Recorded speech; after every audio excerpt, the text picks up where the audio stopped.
Hello everyone, सभी मित्रों को मेरा नमस्ते और जय श्री राम। मित्रों, आज हम सत्र डायरी के ऊपर चर्चा करेंगे और आज का जो अपना प्रकरण है वो प्रकरण होगा पाठ्यक्रम। पाठ्यक्रम के ऊपर आज अपन ये वीडियो बनाएंगे। तो सत्र डायरी में टॉपिक है अपना ये पाठ्यक्रम। तो चलिए बिना किसी देरी के शुरू करते हैं आज के इस वीडियो को। सबसे पहले आपको या तो प्रश्न लिख लीजिए या पाठ्यक्रम हेडिंग डाल लीजिए। तो प्रश्न लिख लेते हैं कि इसमें क्या क्या चीज़ें अपने को लिखनी है। तो प्रश्न है अपना, पाठ्यक्रम का अर्थ लिखते हुए कोर पाठ्यक्रम को समझाइए। उसके बारे में लिखना है आपको। तो सबसे पहले आप ये चीज़ लिखेंगे। तो पाठ्यक्रम शिक्षा प्रक्रिया का एक अभिन्न या महत्वपूर्ण अंग है। पाठ्यक्रम ही वह विषय वस्तु होती है जो शिक्षक का विद्यार्थी के मध्य संबंध स्थापित करती है। पाठ्यक्रम शिक्षक का कार्य भी निर्धारित करता है, जिसके अनुसार वह निश्चित करता है कि उसे इस वर्ष भर में कितना अध्ययन करना है और उसी के प्रकार वह अपनी तैयारी करता है। हेनरी जे के अनुसार विभिन्न अध्ययन संगठित क्रियाएं, पाठ्यक्रम एवं अतिरिक्त पाठ्यक्रम क्रियाएं तथा विद्यालय का संपूर्ण सामाजिक जीवन और वातावरण पाठ्यक्रम पर अपना स्थान ग्रुप अपना योगदान देने के लिए संग्रहित करता है। इसके बाद में आप हेडिंग डालेंगे पाठ्यक्रम का अर्थ। ये पाठ्यक्रम का अर्थ क्या होता है, तो अर्थ के बारे में लिखेंगे आप। पाठ्यक्रम में अंग्रेजी भाषा में करिकुलम कहते हैं। पाठ्यक्रम को अंग्रेजी भाषा में क्या कहते हैं? करिकुलम कहते हैं। और करिकुलम शब्द की जो उत्पत्ति हुई है वो मरकरी भाषा या जिसको ग्रीक भाषा भी बोलते हैं, और जिसका अर्थ होता है वो होता है दौड़ का मैदान, जिसको रेस कोर्स कहते हैं। यह दौड़ का मैदान है जिस पर व्यक्ति अपने उद्देश्य की प्राप्ति के लिए इस पर दौड़ता है। जिस प्रकार से घोड़ा क्या करता है, रेस कोर्स या दौड़ के मैदान में दौड़ता है, उसी प्रकार से जो व्यक्ति होता है या जो बालक होता है इस दौड़ रूपी मैदान या दौड़ रूपी इसके चारों तरफ दौड़ता है। तो लिखेंगे इसके अंदर, जिस प्रकार एक धावक दौड़कर मैदान को पार करता है, उसी प्रकार बालक भी पाठ्यक्रम रूपी दौड़ के मैदान को पार करके शिक्षा रूपी दौड़ जीत सकता है। इस प्रकार आधुनिक समय में पाठ्यक्रम को बहुत ही व्यापक रूप से देखा जाने लगा है। उपयुक्त दृष्टिकोण को ध्यान में रखते हुए पाठ्यक्रम को इसी प्रकार परिभाषित किया जा सकता है। इसके बाद आता है पाठ्यक्रम की परिभाषा, कि पाठ्यक्रम को किस प्रकार से परिभाषित किया जाए। तो हेडिंग डाल लीजिए पाठ्यक्रम की परिभाषा।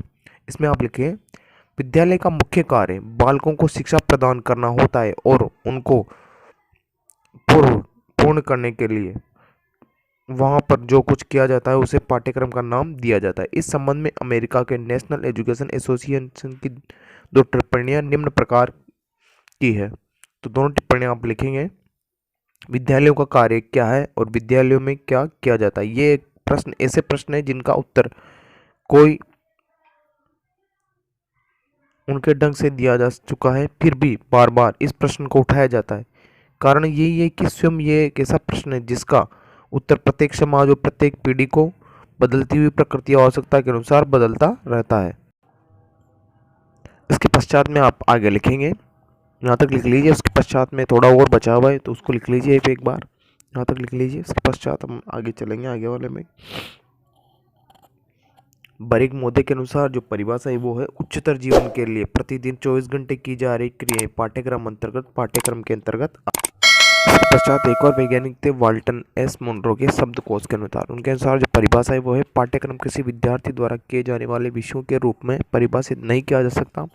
पाठ्यक्रम की कार्यात्मक संकल्पना के अनुसार इसके अंतर्गत वह सब कुछ अनुभव के लिए जाते हैं जो विद्यालय शिक्षा के लक्ष्यों को प्राप्ति के लिए प्रयुक्त किए जाते हैं। इसके पश्चात एक और वैज्ञानिक थे या शिक्षा शास्त्री थे जो बलार्ड्स के शिक्षा कोश के अनुसार, पाठ्यक्रम की क्रिया एक अनुभव के प्रमाण के रूप में समझा जाना चाहिए, न कि अर्जित किए हुए ज्ञान या सवन या संकलित किए जाने वाले तथ्यों के रूप में संरक्षित किया जाता है।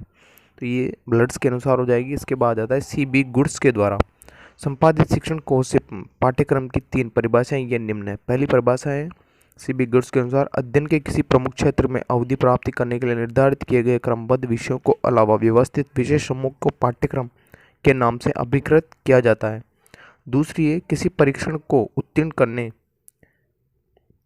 अथवा किसी व्यावसायिक क्षेत्र में प्रवेश के लिए विद्यालय द्वारा क्षेत्र के विद्यार्थियों द्वारा प्रयुक्त विशेष सामग्री की समग्र योजना को पाठ्यक्रम कहते हैं। तीसरी परिभाषा है CB गुड्स के अनुसार, व्यक्ति को समाज में संबोधित करने तथा उद्देश्य के विद्यालय के निर्देशन में आधारित शैक्षिक अनुभवों का समूह क्या कहलाता है? पाठ्यक्रम कहलाता है।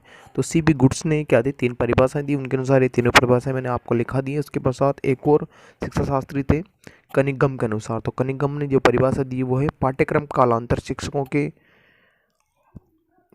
अंश में एवं साधन में उनकी अपनी सामग्री को अपनी आदर्श के रूप में अपनी व्यवस्थित करती है। डी वी के अनुसार जो परिभाषा दी वो है सीखने का विवरण सब पाठ्यक्रम पारदर्शी विचारों और सिद्धांतों का चित्रण है जो निरंतर उद्देश्यपूर्ण क्रियान्वयन अन्वेषण से साधन को बाधा के रूप में आ जाता है। बेटवर्क कॉनेगवर्न के अनुसार पाठ्यक्रम पाठ्यवस्तु का सुव्यवस्थित रूप है जो कि बालकों की आवश्यकताओं की पूर्ति है। तो ये 4 प्रकार से किया जाता है। एक और थे शिक्षा शास्त्री फ्रोबेल। तो फ्रोबेल के अनुसार जो पाठ्यक्रम की परिभाषा दी वो ऊपर है ये वाली। उसके पश्चात संबंधित या कोर पाठ्यक्रम जिसको बोलते हैं, संबंधित या कोर पाठ्यक्रम। कोर पाठ्यक्रम का क्या अर्थ है उसके बारे में अपन लिखेंगे।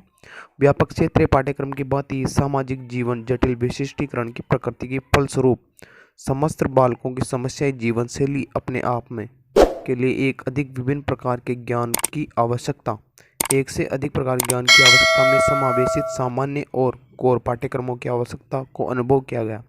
इसी आवश्यकता ने कोर पाठ्यक्रम केंद्रित पाठ्यक्रम और मूल पाठ्यक्रमों को जन्म दिया, क्योंकि कहा जाता है कि आवश्यकता आविष्कार की जननी है और कोर पाठ्यक्रमों की अनेक प्रकार के नाम से भी जाना जाता है। कोर जैव पाठ्यक्रम, केंद्रित पाठ्यक्रम, समन्वित पाठ्यक्रम, मूल पाठ्यक्रम आदि इनके अंतर्गत इन ज्ञान का अनुभव को सम्मिलित किया गया जो समाज किसी क्षेत्र में प्रवेश करना चाहते हैं सामान्य रूप से आवश्यक रूप से समझा जाता है। कोर या करिकुलम की संकल्पना, अवधारणा या किसे कहते हैं, शिक्षा के संबंध में जो अवधारणा थी वो ये वाली हो जाएगी। उसके बाद लिखेंगे आप वास्तव में कोर पाठ्यक्रम के विषय में कोई 2 शिक्षा विद्वान मत नहीं दिखाई देते। प्रसिद्ध पाठ्यक्रम विशेषज्ञ हिल्टराबा का मत था कि इस संबंध में बहुत स्पष्ट कोर पाठ्यक्रम या करिकुलम पाठ्यक्रम संबंधित विषय समस्याओं वस्तु को जीवन के कार्य में विद्यार्थियों की समस्या तथा आवश्यकताओं के संबंधित विषय संबंध अर्थात क्रिएटिव्स पर आधारित है। इसके साथ ही इसके पाठ्यक्रम को जीवन की समस्याओं तथा विद्यार्थियों के अभिरुचियों में भी संबंधित करने का प्रयास किया जाता है, जिसका सुस्वाभाविक परिणाम समस्या समाधान विधि है। इसका अर्थ है यह है कि इसके संग्रहण का केंद्र उपयुक्त विषय में से कोई भी विषय हो सकता है।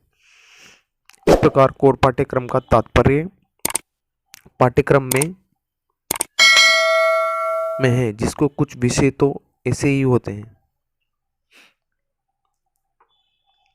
आगे लिखेंगे कोर पाठ्यक्रम की आवश्यकता प्रत्येक विद्यार्थी की होती है, किंतु प्रारंभिक स्तर पर विद्यालय में कोर पाठ्यक्रम अति महत्वपूर्ण है। माध्यमिक स्तर पर विद्यालय के अधिकतम समय में कोर पाठ्यक्रम होते हैं और उच्च स्तर पर इनकी मात्रा बहुत ही कम होती है। तो इस तरह से आपकी जो ये शिक्षण या जो सत्रीय डायरी यहाँ पर कंप्लीट हो जाती है। अगर इसमें कोई समस्या है तो आप इसमें कमेंट कर सकते हैं।